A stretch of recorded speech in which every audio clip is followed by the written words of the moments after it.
Hi, I'm Natalie Perry, an ACTEC Fellow from Chicago, and I'm here today with Tammy Canetta, an ACTEC Fellow from Sarasota, Florida. Today we're going to talk about leaving assets to children in trust. Tammy, I have a few questions that I was hoping you could answer for me on how best to address shares for your children and how the children should actually receive the money. Mm-hmm. One of the big questions I think people have is, should I leave everything equally to my children? Can you touch on that? Sure. And I think that is the most difficult question for any parent to answer, because you love all your children equally, but you do recognize that they have different needs.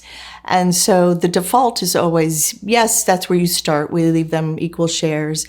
But then I always encourage clients to think about the circumstances of each of their children. Some of them may be wildly successful in business. Others may be wildly successful as teachers, but not as financially secure as the one who's done well in business.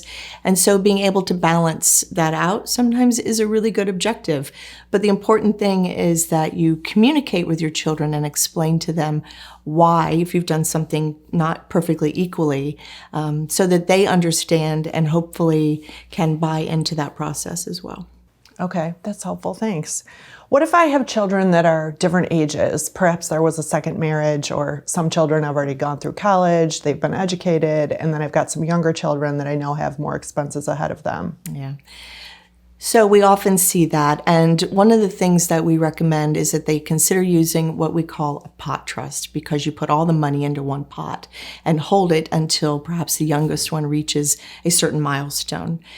For example, it could be graduating from high school or college, and then at that point you can split it up into shares for the children, whether it's equal or unequal. But what you're trying to do is replicate what the parent would actually be doing for the children. So, as a parent, I'm going to keep all my money in one share and dole it out as I think it's appropriate. But then when they reach a certain age, it can be divided, and then they have some control over their own share. Mm-hmm. Okay. When you said dole it out as I think it's appropriate, so if I'm alive, I can decide, what to give my children and when. But if I'm not around, how do I know when the right time is for children to actually receive assets? Or can you talk about that a bit? Sure. Well, and it's different for every child. It's some children mature earlier, some children mature later. A lot of times, the reason that we hold assets in trust for our children is to give them an opportunity to gain some skills that maybe they don't have at the time that the trust is initially created. Whether it's just maturity that's necessary because they're younger, or maybe you want them to learn how to manage money better and how to do the investments before the money is actually turned over to them. And so they can sit alongside the trustee and learn those skills along the way. Okay. What if I don't like my son or daughter-in-law? For people who have adult children that are married and maybe even have some kids, if the client has some concerns about the marital situation, what do you do different? Yeah.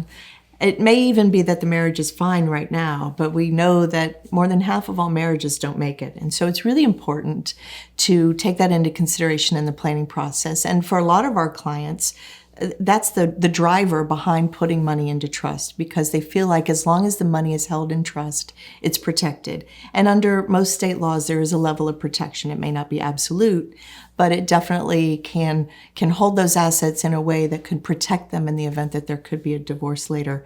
The corollary to that, of course, is what if you do love your in-law and you want to make sure that if your child dies that they're taken care of, and they should definitely be included in the trust document, because most often they're not. And it's not something that is often seen, but on occasion, you have a really good relationship with your in-laws. Okay.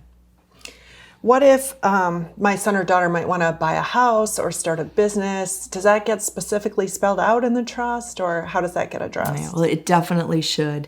The whole point of a trust document is to communicate to the trustee what your wishes are and what you want to happen in case you're not there to be able to do it yourself. And so if you would ordinarily help pay for a wedding, or give them seed money to start a business, or down payment for a house, then you should definitely include that in the document, because then the trustee knows, and it makes that decision much easier for the trustee. If it's not clearly spelled out, they may have to go through a lot of hoops to try and get to the same place. Hopefully they can still get to the same place. Just make sure that the trust isn't too narrow in its discretionary language. Okay, great.